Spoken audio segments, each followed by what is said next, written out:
السلام عليكم ورحمة الله وبركاته. ازيكم يا رجالة؟ اخباركم ايه؟ تحياتي للجميع ومنوريني في الفيديو. النهاردة هتكلم في الجزء التاني بخصوص تقفيل بوصة اليد، صيد من على المركب، بخصوص الصيد البحر الأحمر. اتكلمت في الجزء الأولاني على الأساسيات اللي مطلوبة تمام في صنع البوصة، وازاي أقفل المقبض والفورنيه، وازاي احط الايبوكسي، وازاي اقفل الجزء اللي هو بمسك منه البوصة.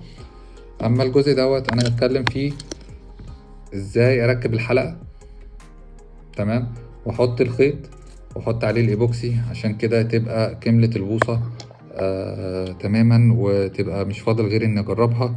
يا رب الفيديو تستفيدوا منه. انا عارف ان الفيديو دوت موضوع لف الحلقات ده منتشر، بس ايه، انا يعني بعمل الجزء التاني دوت ليا انا كمرجع، وبكمل فيه باقي البوصة بتاعتي.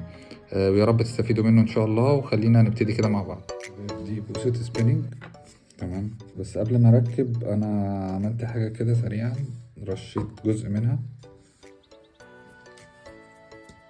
ماشي، ورشيت برضو الطرف تمام، عشان لما بيبقى الدنيا بالليل على المركب ما بقاش شايف، لما بتبقى اللون اسود ما بقاش شايف البوصة اذا كان في حركة ولا في اكل ولا كده. بعتمد بقى ساعتها على حس الخيط، فاضطريت ان انا بس ارش دي علامة ليا.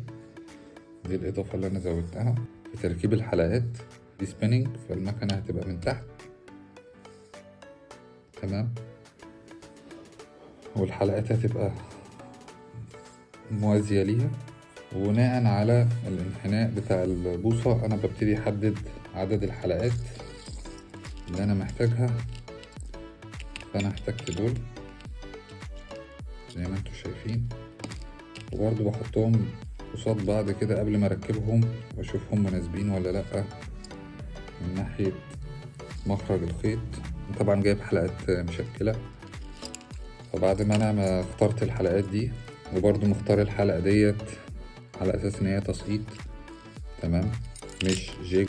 انا لو مثلا هعمل جيج ممكن احتاج حاجة زي دي او حاجة زي دي خلاص. فدي بوصة تسقيط تمام بحت يعني، وتمشي برضو جيج يعني. دي حلقة برضو واسعة تمام، والعود محمل تمام، يمشي معايا جيج يعني. أقيس مستوى الانحناء، أنا ببتدي أعلم بالماركر كده مكان الحلقات، علامة بسيطة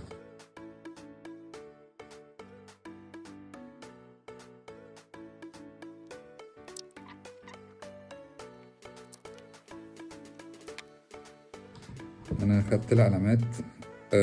أنا حاطط 4 علامات. العلامتين المتلونين بالأحمر دولت اللي هما على قد الحلقة تمام، واللي بره دولت الطرف بتاعهم هو اللي هيبقى ايه نهايته الخيط. انا معلم نهاية هنا ونهاية هنا، ودوت هيبقى يتشال لان هبتدي ايه بس عشان ابقى شايف كل البوصة بدايتها ونهايتها فين. في الاخر خالص معلم الأخيرة دي. بس كل ما البوصة تبقى طرية كل ما هتحتاج تزود حلقات ايه جنب بعض اكتر، فاعتقد كده يا دوبك مناسب. وخصوصا كمان لما هزود الخيط هنا كفاية قوي، لان الخيط برضو هيدي صلابة للبوصة تمام. الخطوة اللي بعدها، طيب ده الحامل بتاعي اللي انا عامله. طبعا انتوا شايفينه بيلف بكل سلاسة الحمد لله يعني، حاجة بسيطة ومش مكلفة خالص. وانا متعمد ان انا اسيبه على وضعه كده، ان انا ما ادهنوش عشان بس تبقوا شايفينه يعني هو مش فيلم يعني. زي ما انتوا شايفين رمان بيلي ثبته ماشي، وعامل قصاده الناحية التانية واحدة حلقة بس تخش فيه البوصة، وكل ما ابتدي اخش على الحلقة اللي بعدها دي برجعها، بثبته باستك هنا بس عشان ما يبقاش ميقعدش يتحرك كل شوية. بسيطة بسيطة كده لو مش هتعرف تعمل الأداة ديت ممكن تعملها على ايدك، بس هتاخد وقت شوية. البعد حسب ما انت ما محتاج للأداة دي. قبل ما هبتدي اركب الحلقات والف عليها الخيط، انا بس هبتدي اعمل هنا شكل جمالي يعني كده في الحتة دي والجزء ده.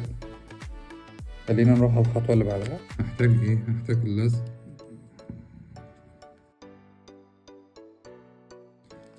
الخيط بتاع السبح ابو شرارة. ماشي، الالوان اللي انتوا عايزينها حسب ما انتوا عايزين.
وده الشكل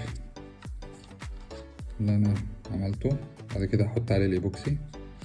طبعا في غلطات، انا اول مره اعمل الكلام دوت هو منظر بس جمال يعني، غير كده كده اصلا مش محتاج يعني كده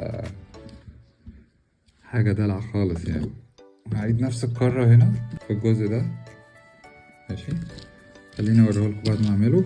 وبعد كده بقى ايه، ابتدي اركب الحلقات. طيب، دي المرة التانية اهي الجزء الأمامي. عملته أحسن من مرة من الجزء الخلفي المرة الأولانية. طبعا تعود بقى يعني ايه، كل ما تبتدي ايدك تتمكن من الموضوع ده كل ما يبقى أحسن. فدلوقتي هخش على الحلقات. في نقطة مهمة قوي، دايما حاولوا تبردوا بمبرد أو بالصاروخ، تمام، طرف الحلقة، عشان بس يبقى ايه خشن ويقدر يمسك فيه البريد، ما يقعدش كل شوية يتزحلق. فدايما في أي حلقة من الحلقات اللي بتتركب بالبريد كده باللف، حاولوا دايما ايه تبردوا الجزء الأولاني بحتة صنفرة خشنة، بصاروخ لو عندك. تمام، أنا ازاي بلف الخيط. ده المقاس الداخلي اللي العلامات اللي أنا واخدها بالنسبة للحلقة. وده الجزء الخارجي اللي هيبقى نهاية الخيط بتاع الصبرة.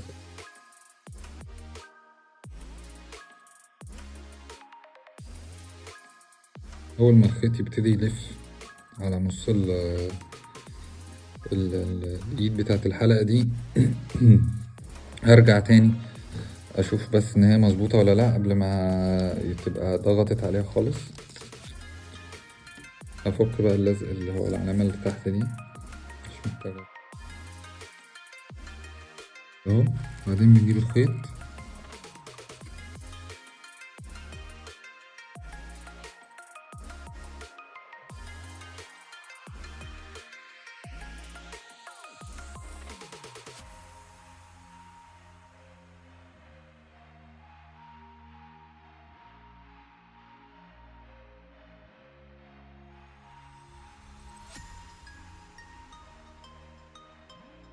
بشيل بقى اللزق اللي أنا حاطه ده، هي اوريدي ثبتت.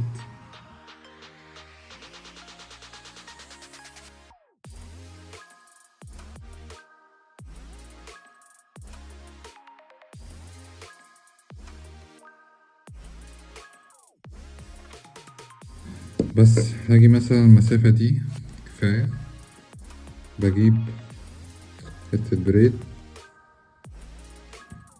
أتخن شوية،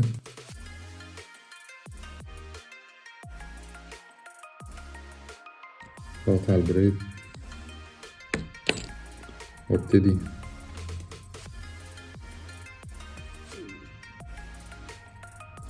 قاطع البريد وابتدي ادخله في الفتحة اللي انا عاملها. شايفين كده؟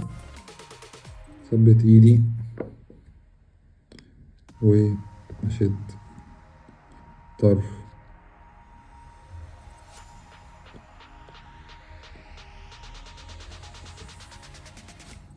لغاية ما تقفل تعمل لوك. اول ما تعمل لوك بشد ده وعلى قد المساحة اللي انا لفيتها عليها، يعني بسيب اقل منها بشوية. تمام. وارجع اشد بورد زي ما انتم شايفين، مش باينة خالص ودخلت جوه. خلاص نفس القصة هعملها هنا، نفس القصة. هي خلاص دي ثبتت، اشيل اللزق اللي تحت ده. ونفس القصة انا عندي الطرف محلمه بتاع البريد، وابتدي اصبرس وارجع لكم تاني.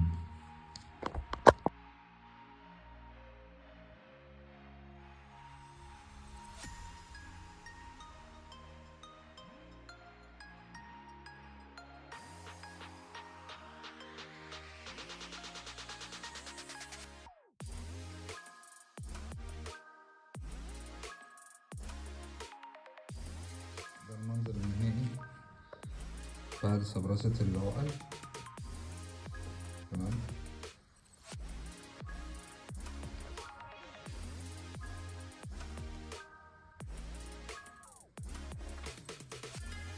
خش على الخطوة اللي بعدها، نحط الايبوكسي. تمام. طبعا انا لما اجي احط الايبوكسي هنا وهنا برضو، تمام، لازم دي تكون بتلف. خلاص. انا ما عنديش الموتور الكهرباء والقصة دي، يعني انا عندي شنيور. تمام زي ما انتم شايفين، بس بشرط يكون فيه آه، السرعة، انك تقدر تظبط السرعة تخليه سريع بطيء. انا عملت العلبة ديت، ودي زي كده زي تخشينة دخل فيها السنارة، وبتبقى ساندة على الستاند، وفي الاخر خالص تبقى ايه مظبوطة، بحيث ان ايه تقعد تلف كده. وبظبط السرعة الاول طبعا قبل ما احط البوصة. خلاص. وحاطط هنا مشترك جنبي بحيث ان انا ايه اشغل. تمام زي ما انتم شايفين كده. ممكن تستغنى عن الشنيور وتعملها بايدك، بس هتاخد وقت شوية يعني لو مفيش امكانية. بس وابتدي احط الايبوكسي. بستخدم حاجتين، بستخدم البلاستيكة دي اللي بتيجي مع الايبوكسي، وبستخدم بعد كده فرشة عادية بتتباع برضو عند المواد. تمام. بحط اللي يكفيني زي ما انتم شايفين. بخلطه كويس، بخلطه كويس جدا.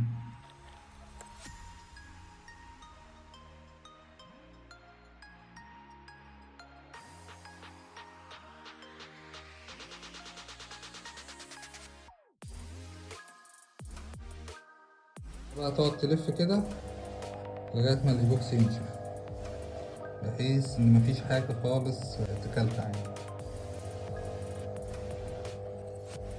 بس عايزين تحطوا طبقة تاني تستنوا ينشف خالص وبعدين تعيدوا بس نفس القصة تاني. زي ما انتوا شايفين كده في اخر الفيديو، ده الشكل النهائي للبوصة.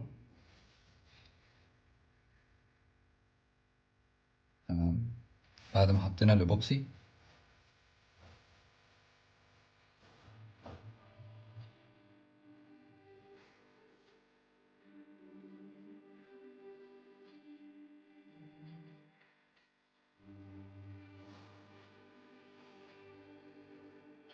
طبعا الحاجات دي في الاخر خالص تاخد شوية ايبوكسي عشان بس المية ما تخشش جوه وتبوظ لك الدنيا.